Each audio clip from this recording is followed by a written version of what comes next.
예, 두 번째 이창환 부장님과 동행하는 적은 음식료인데요. 뭐 음식료 우리가 뭐 라면 얘기도 했고 그런 것보다 오늘은 이제 우크라이나의 카호프카댐이라는 댐이 파괴돼서 정말 너무 마음이 아프고요. 우리가 정말 전쟁 끝나고 나면 우크라이나는 뭐 어떤 이유에서든 그죠? 뭐 정말 관광 수입을 올려주기 위해서라도 한번 참 가봐야 될 곳인데 이 댐이 파괴됐다 굉장히 뭐 인류학적으로도 굉장히 고민이 많지만 투자자 입장에서는 이제 생각해야 될 게 이제 뭡니까 그러면? 네.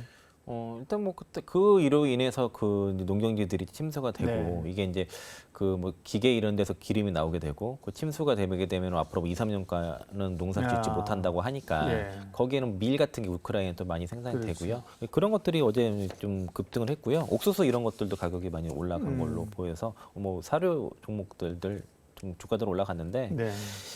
근데 사실 저는 이제 그렇게 이런 이슈 때문에 뭐 사료주라든가 이런 거 올라가는 것들은 그냥 그런다 치고 따라서 사는 건 별로 그렇게 좋아하진 않거든요. 저는 이제 실적 추정이 되지 않는 종목을 이렇게 좋아하지 않는 편이라서 그냥 테마로 그냥 받아들이시고요.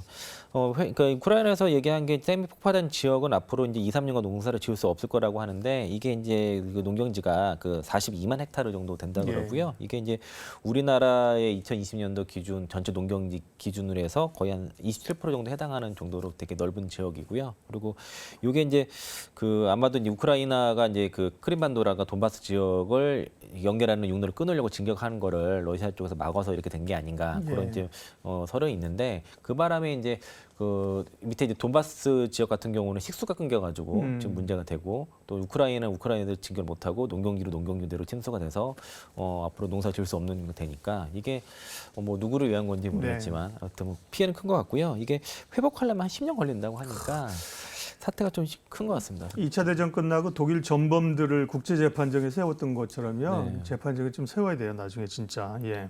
그리고 이제 흑해 곡물 협상도 지난번에 뭐 봉합이 된 것 같다가 이것도 지금 다시 좀 노이즈가 있는 상황인데 러시아 암모니아 수송관이 또 파괴됐는데 이것도 러시아에서는 뭐 우크라이나 소행이다 이렇게 몰아붙이면서 흑해 곡물제 협상도 좀 난항을 겪을 가능성이 있다면서요? 네, 그게 이제 암모니아가 비료 원료니까 이제 그게 좀 그것도 그래서 빌려주도 움직였는데요.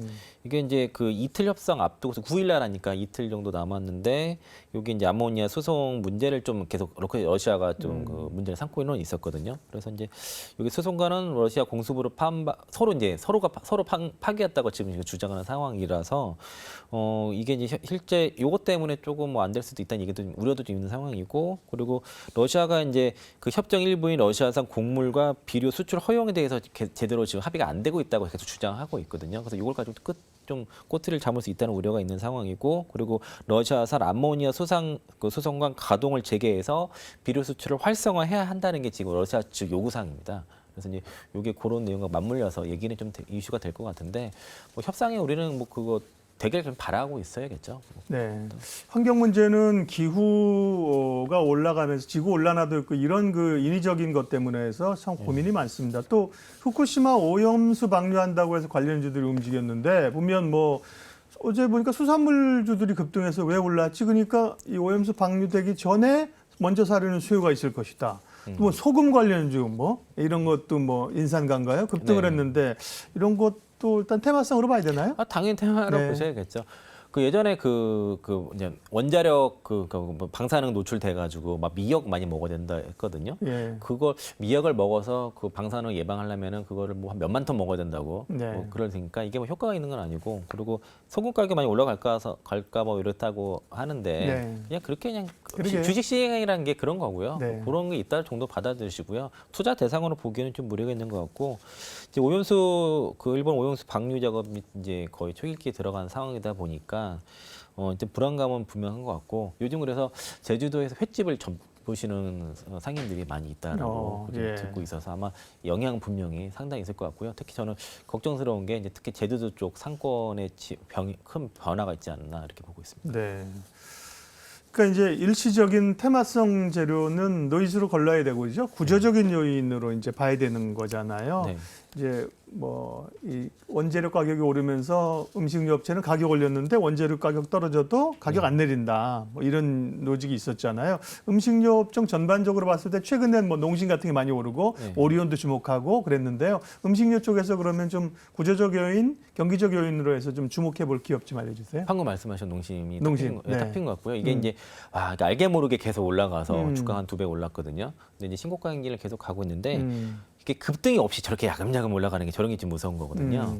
일단 실적이 1분기 때 어닝 서프라이 나와서 그때부터 주가가 이제 본격적으로 움직이기 시작했고 2분기 때도 좋은 것으로 예상하고 있습니다. 일단 그 이유는 이제 특히 이제 그 해외 매출 비중이 계속 올라간다는 것이고요. 네. 미국 시장의 이제 비중이 커지고 있는데 1분기 때 그 샘스클럽 그 전 매장에 신라면이 오리지널 깔렸거든요. 그러면서 이제 이후 이게 2분기에도 이제 이어진다는 게 이제 증권사 이제 분석이고요. 그리고 전체적으로 지금 그 이제 음식 그 평균 그 가격이 단가가 이제 좀 높은 편이고 해외 진출이 좀 더 그 가격대가 좋은 편이고요. 그 신라면을 보니까 그 사발면을 보니까요 국내용이랑 해외 판매용이랑 그 건더기가 너무 다르더라고요. 아, 건더기가 다르다고요? 네, 건더기 스프가 국내 거는 되게 조금 있는데 네. 해외 거는 뭐 큼직큼직한 게 엄청 잘 돼 있어가지고. 아, 해외 거는 어떻게 드셔보셨어요? 아니 그 사진으로 아, 영상으로 예, 봤는데 예. 그래서 해외 거랑 국내 거랑 좀 판매가 좀 다른 것 같습니다. 그래서 농림 거는 해외에서 잘 파는 이유가 더 좋은 걸 판매하는 것 같고요. 하여튼 국내는 뭐 점유율 1위고 해외도 지금 매출 비중이 특히 이제 미국 중심으로 해서 50% 이상 되기 때문에 해외 매출 비중이 높아질수록 영업이익률도 실적이 더 좋아지는 구조가 나타났고 확장성도 커지고 있어서 뭐 2분기까지 실적까지도 좋다고 보면은 2분기 실적 발표 전까지는 계속 좀 더 추가적인 우상향이 가능하지 않을까 좀 보고 있습니다. 네, 음식료 관련해서는 네, 농심을 탑픽 종목으로 말씀을 해주셨습니다. 이창환 부장님과 함께 얘기하다 보니까 벌써 내리셔야 될 여기 다 왔는데요. 네, 또 에코프로 흔들리지 않는 편안함으로 가져가고요. 농심까지 눈여겨서 보도록 하겠습니다. 부장님 오늘도 고맙습니다. 네, 고맙습니다. 이로운 경제 채널 EBC